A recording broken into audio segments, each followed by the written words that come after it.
Medicover Hospitals, Vizag's most trusted hospital. 04068334455. అందరూ కూడా గతంలో మీరు చూపించిన పార్షియాలిటీ అన్నది, పక్షపాతం అన్నది ప్రజలు చూసారు, ఏ రకంగా తీర్పిచ్చారు, ప్రజలు ఏ రకంగా ఆదరించారో కూడా మనందరం కూడా చూసాం.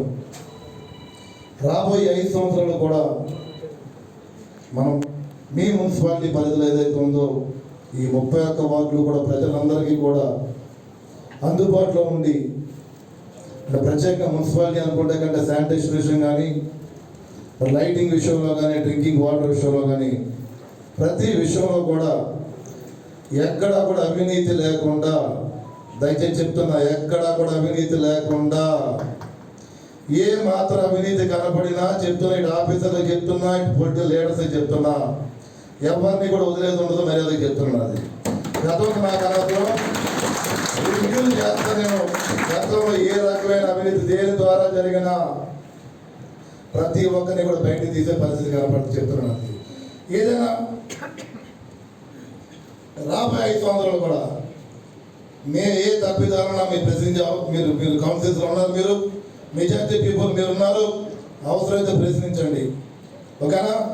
మనందరూ కూడా రాబోయే 5 సంవత్సరాలు కూడా ఒక మంచి వాతావరణంలో, లేదా మనం అసెంబ్లీలో చూసారు గతంలో 5 సంవత్సరాలు కూడా ప్రజలు చూడలేని విధంగా అసెంబ్లీ 5 సంవత్సరాలు చేశారు.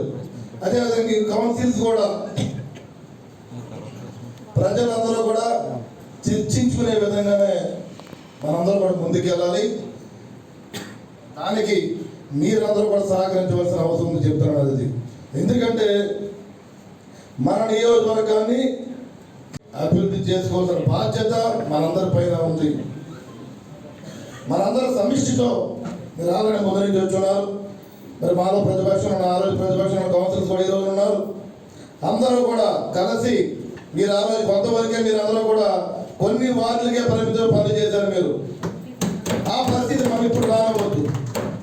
ప్రతి ఒక్కరికి ఏదైతే మీరు ప్రతిపక్ష పార్టీలో కౌన్సిలర్స్ ఉన్నారు, మీరందరికీ కూడా ప్రతి వార్డు కూడా మనం మంచి పని చేసే విధంగా, ప్రజలు మంచి పేరు తెచ్చుకునే ప్రజలు మనందరూ కూడా ముందుకెళ్ళాలని చెప్పి మనస్ఫూర్తిగా తెలియజేసుకుంటూ, త్వరలోనే రివ్యూ చేద్దాం. గతంలో ఏ వర్క్స్ మీద ఏం జరిగినాయో, కొన్ని షాపింగ్స్లో కూడా కొన్ని ఫెసిలిటీస్ కూడా కొన్ని షాపింగ్స్ ఉన్నాయి, అవి కూడా ఇంకా రెండుకి పంపలు రెండుకి పెట్టలేదు. మీరు అనవసరంగా మున్సిపాలిటీ ఇన్కమ్ మన వేస్ట్ అవుతుంది.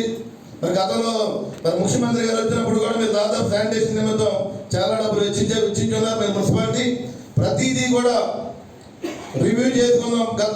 ఏది ఆ రివ్యూలో కూడా మీరు నాకు కమిషనర్ గారు మీరు నాకు పూర్తిగా గతం జరిగిన కొన్ని అంశాలు ఉన్నాయి, అంశాలు కూడా మీకు నేను తెలియజేస్తాను. నేను దాని మీద నీకు మీరందరూ కూడా మీ డిపార్ట్మెంట్ కూడా నాకు దానికి సంబంధించింది మెసేజ్ నాకు పూర్తిగా ఇవ్వాలని చెప్పి తెలియజేసుకుంటూ, మరి ఈ రోజున నా కౌన్సిల్ మొదటిసారి వచ్చాను నేను. ఇవాళ నర్సాపురం నియోజక ప్రజలు నియోజకవర్గ స్థాయిలో గతంలో లేని విధంగా కూడా ఇవాళ నన్ను నాపై నమ్మకంతో ఈ కూటమికి, ఏదైతే తెలుగుదేశం, జనసేన, బీజేపీ కూటమితో మీరు ఈరోజు రాష్ట్ర వ్యాప్తంగా కూడా అవకాశం ఇవ్వడం జరిగింది. మరి అలాంటి వాతావరణంలో ఈ కూటమి ఏదైతే ఉందో, కూటమి ఈ 5 సంవత్సరాలు కూడా ప్రజలకి అందుబాటులో ఉండి ప్రజల సమస్యలు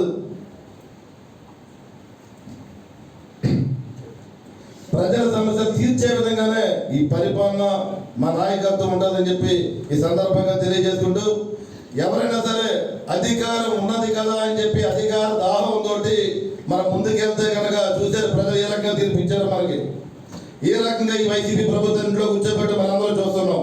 అంటే అది ప్రతి ఒక్క మీకే కాదు మనందరికీ కూడా గుణపాఠం. అది దయచేసి అందరూ కూడా ఊరు దగ్గర పెట్టుకుని మనందరూ పని చేసుకుంటే కనుక ప్రతి ఒక్కరికి బాగుంటుందని తెలియజేసుకుంటూ, మరి ఈ కార్యక్రమానికి నేను కూడా వచ్చినందుకు, ఈ కార్యక్రమంలో పాల్గొన్న కౌన్సిల్ సోదరులకి ప్రతి ఒక్కరికి కూడా మరి పేరు నమస్కారం తెలియజేసుకుంటూ సెలవు తీసుకుంటున్నాను. Thank you. ఏదైనప్పటికీ మీకు తెలుసా, మీకు తెలియదా అనేది కరెక్ట్ కాదండి. చెప్తారు కానీ నేను నా మాటలు అయిపోయిన తర్వాత నుంచి మాట్లాడదు. కానీ ఈరోజు తెలుసా తెలియదా అనే కంటే మీకు 5 నిమిషాల ముందు తెలిసిన ఈయన వచ్చేసరికి మనం కిందుండి అందరం కలిసి సాధారణంగా ఆహ్వానించుంటే చాలా అత్యద్భుతంగా ఉండేదండి. నిజంగా సమయభావం లేకపోతే ఆలోచన రాకపోవటం మనం అక్కడ ఆయనకి సరైన ఏర్పాటు చేయకపోయినా కానీ కమిషనరు సిబ్బంది అలాగే మీరు మీతో పాటు వైస్ చైర్పర్సన్ మన కౌన్సిల్స్ అందరూ కింద ఉండి వారిని సాధారణంగా ఆహ్వానం తీసుకొస్తే చాలా హెల్దీ అట్మాస్ఫియర్ ఉంది. ఇదైతే కరెక్ట్ కాదు. ఇవాళ జరిగిందైతే ఖచ్చితంగా మన మున్సిపాలిటీ దగ్గర నుంచి తప్పిదమని నేను చెప్తాను. అది మీ నాదా మీద మనం అనుకోవద్దు. ఖచ్చితంగా ఇది తప్పడం. రాబోయే కాలంలో అటువంటిది ఏం లేకుండా మరి ప్రభుత్వం తరఫున ప్రతినిధిగా ఎమ్మెల్యే గారు ఉన్నారు. ఇప్పుడు రాబోయే కాలంలో మనకి ఏ ఫండ్స్ రావాలన్నా ఇంకోటి రావాలన్నా ఆయన ద్వారా రావాలి కాబట్టి మనం వారు కలిసి ఒక మాట మీద ముందుకు వెళ్తే మున్సిపాలిటీ అభివృద్ధి చెందుతుందని చెప్పి సందర్భంగా తెలియజేస్తూ ఇటువంటి రాబోయే కాలంలో పునరావృతం కాకుండా చూసుకోవాలని చెప్పి నేను మీతో పాటు మన మిత్రులందరికీ సభ్యులందరికీ అలాగే కమిషనర్ గారికి స్టాఫ్ కూడా అందరికీ నేను తెలియజేస్తాను. మరిన్ని వీడియోస్ కోసం ఛానల్ ని సబ్స్క్రైబ్ చేయండి. లేటెస్ట్ అప్డేట్స్ కోసం వాట్సాప్ ఛానల్ ని ఫాలో చేయండి అండ్ లింక్ డిస్క్రిప్షన్ లో ఉంది.